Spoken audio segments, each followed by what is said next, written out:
दोस्तों, आप सभी का स्वागत है मेरे YouTube station Smita Sharma journalist पर। और यहाँ आज मैं इस वक्त आप लोगों से जुड़ रही हूँ ताकि बात कर सकूं। प्रधानमंत्री नरेंद्र मोदी वो एक स्टेट विजिट पर अमेरिका जा रहे हैं। ये उनका पहला स्टेट विजिट है। अब तक कम से कम 6 बार वो वैसे अमेरिका जा चुके हैं, अलग अलग द्विपक्षीय या फिर मल्टीलैटरल मुलाकातों के लिए।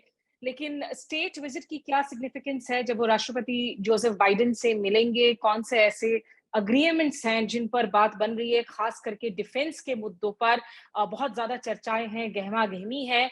और दूसरी बार होगा जब वो अमेरिकी संसद को वो संबोधित करेंगे। ये अब तक जो है बहुत कम ऐसे दुनिया भर के नेता हैं जिनको ये सम्मान दिया गया है। सीमा सिरोही वॉशिंगटन डीसी से मेरे साथ जुड़ी हैं। वो वरिष्ठ पत्रकार हैं, ऑथर हैं। अभी हाल में उनकी किताब आई थी, friends with benefits, the India US story. और बहुत अच्छी किताब है, ये मैं रेकमेंड करूंगी आप लोगों को कि मसलों को समझने के लिए आप जरूर पढ़ें, कैसे ये रिश्ता जो है इवॉल्व भी हुआ है। Seema, very good morning to you. इस वक्त सुबह की वक्त आप बैठी हैं वॉशिंगटन डीसी से हमारे साथ इस चर्चा में जुड़ने के लिए। Good morning. अगर मैं शुरुआत कर सकूं सबसे पहले, इस वक्त जो तमाम बातों को लेकर जोश दिखाया जा रहा है, क्या ये किस हद तक जो है एक जस्टिफाइड जोश है या एग्जैजरेशन है? स्टेट विजिट के अपने आप में जो है कितनी ज्यादा सिग्निफिकेंस हो जाती है, अगर आप मेरे दर्शकों को समझा सकें। तो स्टेट विजिट एक ऐसी विजिट है जिसमें सब तरह की सेरेमनी और बहुत तामझाम बैंड बाजा सब कुछ होता है। तो ये सबसे हाईएस्ट सम्मान है जो अमेरिका देता है देशों के लीडर्स के लिए। तो बाइडेन एडमिनिस्ट्रेशन में ये सिर्फ तीसरी स्टेट विजिट है। तो सबसे पहले आए थे फ्रांस के प्रेसिडेंट मैक्रोन, उसके बाद आए साउथ कोरिया के, अब इंडिया के प्राइम मिनिस्टर आएंगे। तो सिर्फ 3, 4 या 5 होती हैं एक एडमिनिस्ट्रेशन में विजिट्स, क्योंकि इसमें बहुत टाइम लगता है, इसके लिए बहुत काम करना पड़ता है। इसमें एक स्टेट बैंक्वेट होगा, स्टेट डिनर, जिसमें सुना है कि करीब 250 या 300 लोग आएंगे डिनर के लिए। तो ये इंतजाम करने में टाइम लगता है, तो बहुत कम लोगों को ये सम्मान मिलता है। इस वक्त अगर, क्योंकि सीमा आपने इन रिश्तों को इतने नजदीक से देखा है, नई दिल्ली से लेकर वॉशिंगटन डीसी से, और खास करके जो परमाणु डील किया गया था डॉक्टर मनमोहन सिंह के वक्त, तब से लेकर अब तक में जो है रिश्तों में बहुत तेजी नजर आता है। वो डिफेंस के मसले हों, रक्षा सौदों का मसला हो, या एक ब्रॉड बायलैटरल, अब हम आर्टिफिशियल इंटेलिजेंस की बात कर रहे हैं, क्रिटिकल इमर्जिंग टेक्नोलॉजीज की बात कर रहे हैं। आपको सबसे बड़ा फर्क क्या नजर आता है आज भारत अमेरिकी रिश्तों में 10-15 सालों के मुकाबले? तो मैं ये कहूंगी, जैसे कि 2005 में प्राइम मिनिस्टर मनमोहन सिंह और प्रेसिडेंट जॉर्ज डब्ल्यू बुश ने न्यूक्लियर डील साइन की थी, जो वो समय था। उसके बाद थोड़ा बहुत कुछ चलता रहा, होता रहा, रिलेशनशिप बढ़ती रही आगे। अब जो ये अनाउंसमेंट होंगे, इसे कहा जाता है कि ये न्यूक्लियर डील 2.0 जैसा, इसे कह लीजिए। इतने सारे अनाउंसमेंट्स होंगे, और ये रिलेशनशिप का जो, जैसे जो छतरी है, जैसे अम्ब्रेला, जिसके अंडर हम तरह तरह की बातें कर रहे हैं, चाहे वो हेल्थ केयर हो, चाहे emerging technologies, artificial intelligence, defence एक बहुत बड़ा इसका हिस्सा है। उसके लिए जो पॉलिसी फ्रेमवर्क इन्होंने बनाया है, it is called iCET, initiative on critical and emerging technologies. उसमें सब कुछ ही जैसे इंक्लूडेड है। आगे क्या होगा ये सब फ्यूचर के बारे में है। ये जो सोचा गया है, ये policy framework, it's not about today, it's actually about tomorrow, I would say. क्योंकि इसमें आगे इंडिया और अमेरिका एक साथ कोशिश कर रहे हैं कि उसके रूल्स बनाएं, कि आगे बाकी देश उन रूल्स को फॉलो करें, ऐसा सोचा गया है। तो ये एक बहुत बड़ा एम्बिशन है।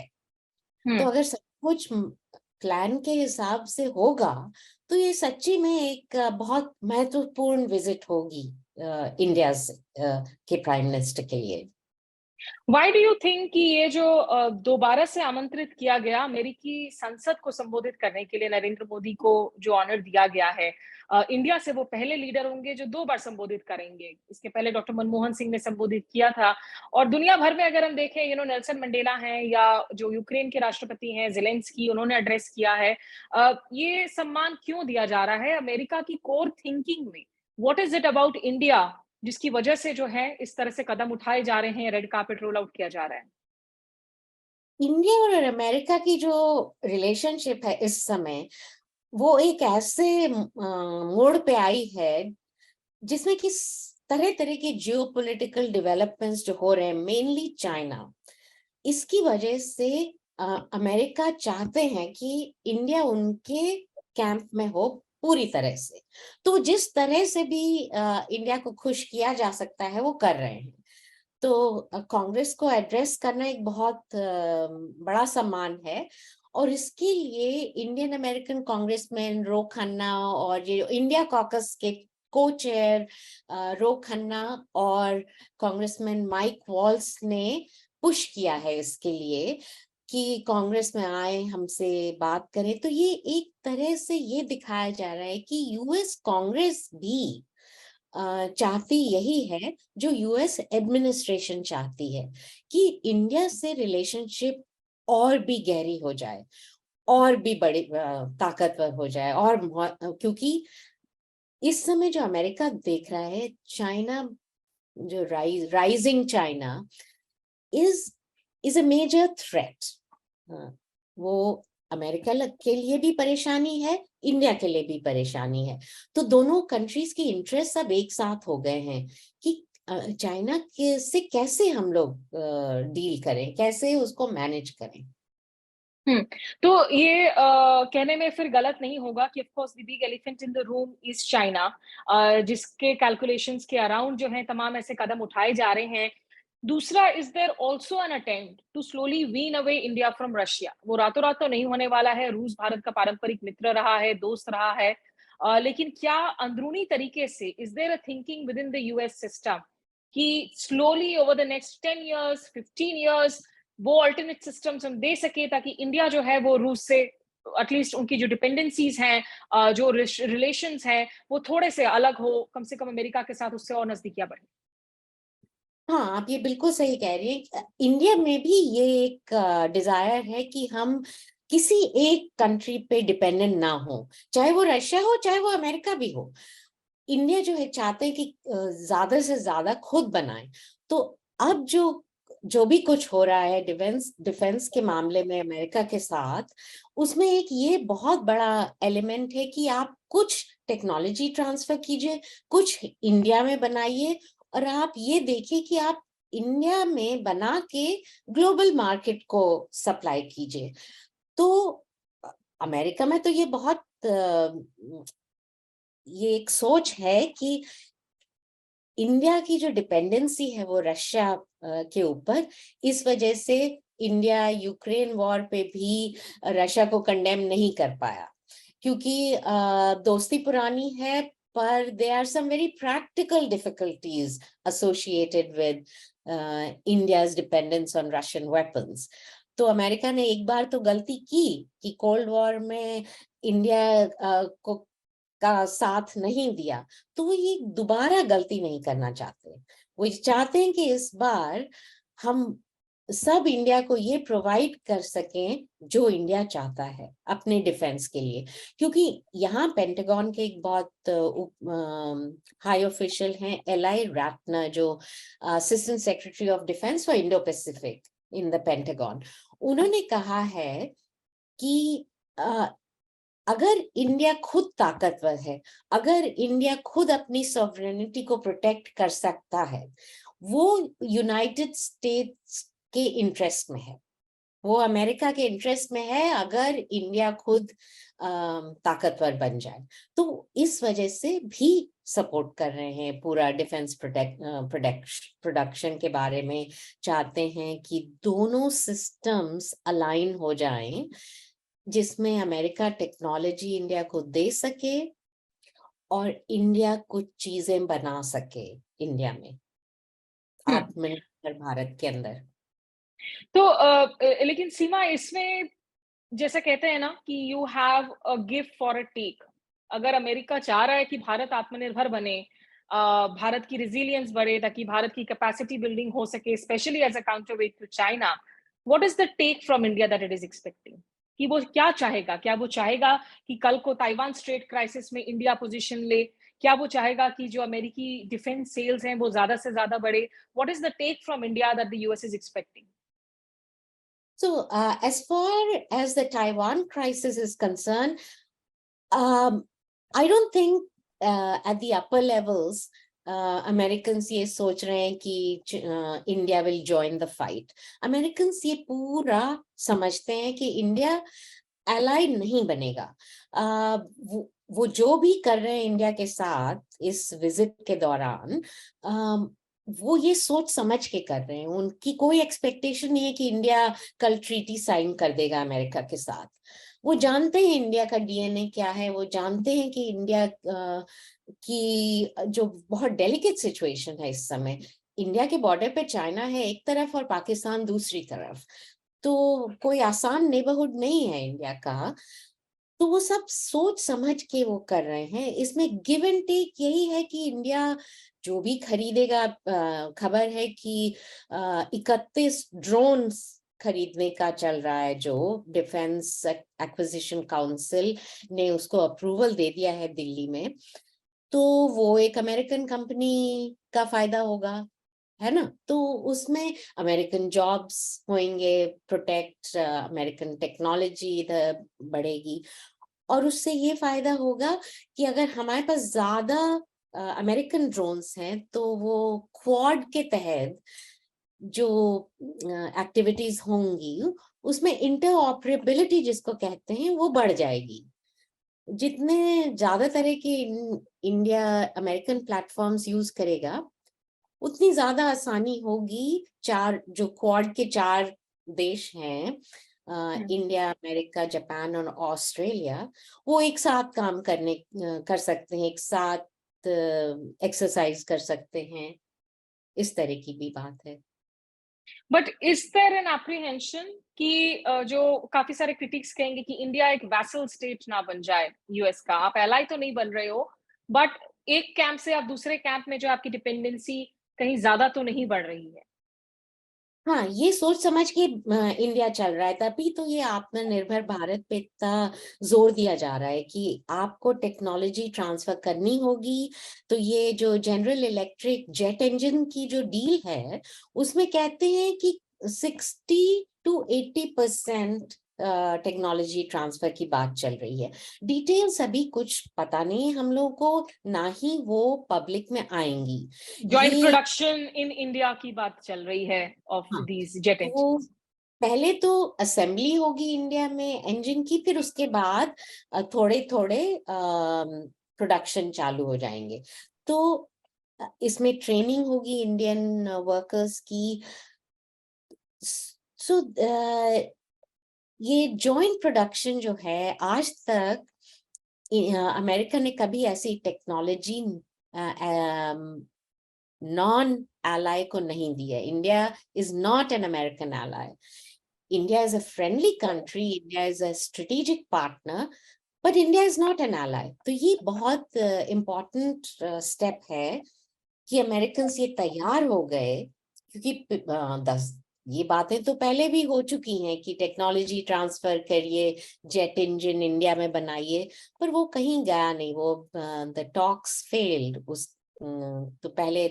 तो इस समय जो कमिटमेंट बाइडेन एडमिनिस्ट्रेशन दिखा रही है और जितनी तेजी से बढ़ी है इस बात पे, क्योंकि ये आप याद रखें जनवरी में सिर्फ आए थे ना यहाँ नेशनल सिक्योरिटी एडवाइजर दोवल, जेक सलिवन, यहाँ के यूएस नेशनल सिक्योरिटी एडवाइजर से उन्होंने फिर आईसेट क्रिटिकल टेक्नोलॉजी इनिशिएटिव को लॉन्च किया था।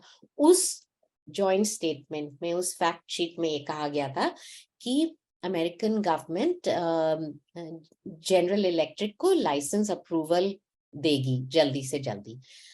अब जनवरी है, अब ये जून है, इतनी जल्दी ये अग्रीमेंट हो चुका है, हो गया है, सुन रहे हैं कि ये डिप्लोमेटिक टर्म्स में तो लाइटनिंग स्पीड माना जाएगा, क्योंकि यूजुअली 2-3 साल लगते हैं ऐसे सब कुछ करने को। वैसे तो भारत अमेरिका के बीच में हम देख रहे हैं कि अभी तक जो है कारोबार से जुड़ा हुआ एक डील पर भी बात नहीं बन पाई है। वो पिछले कितने वक़्त से चल रहा है, लिमिटेड ट्रेड डील नहीं हो पा रहा है, लेकिन ये सही बात है कि खास करके इस तरह के डिफेंस डील पर बात बहुत तेज़ी से बढ़ी है। 2 आखिरी सवाल आपसे लेना चाहूँगी सीमा। व्हाई डू यू फील कि इन अ वे इंडिया को कंसेशंस दिए जा रहे हैं vis-a-vis issues related to Russia? वो S-400s की खरीदारी हो जिसमें कैट्सा सैंक्शंस इंडिया पर लागू नहीं किए गए, जबकि चाइनीज एंटिटीज इंडिविजुअल्स हो, टर्किश कुछ एंटरप्राइजेस हो जिन पर वो लागू हो रहे थे, रशिया से ऑयल खरीदने का मामला हो खास करके यूक्रेन युद्ध के बाद में, और ये भी हमने देखा कि कैसे वो ऑयल खरीद कर जो है उसे रिफाइन करके दरअसल अमेरिका यूरोप को ही एक्सपोर्ट किया जा रहा है। तो ये अमेरिका के अंदर थिंकिंग क्या है कि जब आप रशिया पर सैंक्शंस लगाते हैं, प्रतिबंध लगाते हैं, दूसरे तमाम देशों पर सैंक्शंस लगा रहे हैं जो रशिया से डील कर रहे हैं, इंडिया पर सॉफ्ट स्टांस, इंडिया पर ये कंसेशंस क्यों? क्योंकि वो चाहते हैं कि इंडिया के साथ जो रिलेशनशिप है वो उसमें कोई रुकावट ना आए, तो हर चीज कर रहे हैं जिससे कोई प्रॉब्लम ना हो। तो ना बाइडेन एडमिनिस्ट्रेशन ने कैट्सा सैंक्शंस पे कोई डिसीजन लिया है, डिसीजन ना लेना भी, आप सोचिए इस बारे में, ना लेना is like not putting sanction. The longer you hmm, delay the decision, that means there are no sanctions. तो वो दैट्स अ बिग कंसेशन। तो वो ये नहीं चाहते हैं कि कोई ऐसी दरार आए हमारे रिलेशनशिप में जिससे कि कुछ रुकावट आए। तो दैट्स द ऑब्वियस कंक्लूजन। दूसरा ये है कि जो चाइना के साथ जो इनकी प्रॉब्लम है, क्योंकि अब बाइडेन ने डिक्लेयर कर दिया है चाइना कंपेटिटर है, राइवल है, सब कुछ है, तो अ, वो चाहते हैं कि इतना एक ऐसा बड़ा, इंडिया के जैसा बड़ा देश जो है, फिफ्थ लार्जेस्ट इकोनॉमी है जिसकी, वो अमेरिका के साथ रहे, वो अमेरिकन पार्टनर बने। तो उसमें अगर वो सैंक्शंस लगाना शुरू कर देंगे या यूक्रेन के ऊपर ज्यादा नॉइज करेंगे तो उससे तो प्रॉब्लम ही होगी। पर हुँ, कांग्रेस में ऐसा हो सकता है कि कुछ सेनेटर्स और कांग्रेसमैन शायद क्रिटिसाइज करें या कुछ स्टेटमेंट दें, ऐसा हो सकता है। क्योंकि मैंने जो सुना है कांग्रेस में एक्सपेक्टेशन ये है कि Modi, prime minister Modi Ukraine और चाइना और रशिया के बारे में कुछ ऐसा कहें जो हुँ। अमेरिकन लाइन ऑफ थिंकिंग के मतलब साथ हो। क्लियरली जो निंदा करे रशियन इन्वेशन की, क्योंकि अभी तक हमने हाँ, सीधे जो तौर पर निंदा, कैटेगोरिकली कंडेम नहीं किया हमने। हाँ, क्योंकि हमने अभी तक तो नहीं किया है, तो वो ऐसा कुछ चाहते हैं। तो इसमें जो है डिप्लोमेटिक लैंग्वेज या जो भी इनकी मोदी की स्पीच लिख रहे हो, उनके ऊपर तो बहुत ही प्रेशर होगा to walk the fine line between maintaining India's position of somewhere in the neutral area to convincing the US Congress that कि भाई हम समझ रहे हैं आपका जो आपका व्यू पॉइंट है, हम उसको भी हुँ। समझते हैं। ठीक। Thank you. सीमा, एक आखिरी सवाल जो मैं पूछना चाहूँगी आपसे, क्योंकि आपने जैसे कहा कि कुछ लॉ मेकर्स प्रोटेस्ट कर सकते हैं, अगर साफ तौर पर प्रधानमंत्री मोदी क्रिटिसाइज़ ना करें रशियन वॉर को, लेकिन जो एक इश्यू है ह्यूमन राइट्स का जिसको लेकर भी हमने नज़रिया बदलते हुए देखा है। आज अमेरिकी नेता खुद कहते हैं कि हमारा जो लोकतंत्र है वो भी परफेक्ट नहीं है। क्या ये कहने का मतलब ये है कि भारत में जो डिफिकल्ट मुद्दे हैं, भारत के जो अंदरूनी मुद्दे हैं, वो भले ही आपकी वीकनिंग ऑफ इंस्टीट्यूशंस हो, संस्थागत वीकनिंग हो, खास करके माइनॉरिटीज के साथ में काफी लिंचिंग से जुड़े हुए, हेट स्पीच से जुड़े हुए मसले आ रहे हैं। क्या ये मसले उठेंगे बातचीत की मेज पर, या आपको लगता है कि इन्हें एक तरीके से अमेरिका चाहेगा कि इस वक्त हम ना लाएं ताकि रिश्तों में कोई कड़वाहट ना आए? देखिए, बाइडेन और मोदी अकेले भी मिलेंगे कुछ देर के लिए, तो उसमें क्या होता है ये कोई नहीं बता सकता। जो भी ऑफिशियल्स ने कहा है, प्राइवेटली ये मुद्दे रेज हो सकते हैं, पर पब्लिकली तो नहीं होंगे, not from the white house और द स्टेट डिपार्टमेंट, ये कहा गया है। पर ओके, अगेन कांग्रेस में कुछ हो सकता है, कुछ कह सकते हैं, ये इसके बारे में कोई गारंटी नहीं है। ठीक है। कुछ ऐसे लॉ मेकर्स हैं जो शायद इसको मुद्दा बना सकते हैं, इस पर स्टेटमेंट जारी कर सकते हैं। फिलहाल के लिए बहुत शुक्रिया सीमा सिरोही, आप जुड़ी हमारे साथ वॉशिंगटन डीसी के साथ। प्रधानमंत्री नरेंद्र मोदी अगले कुछ घंटों में अमेरिका के लिए रवाना हो जाएंगे।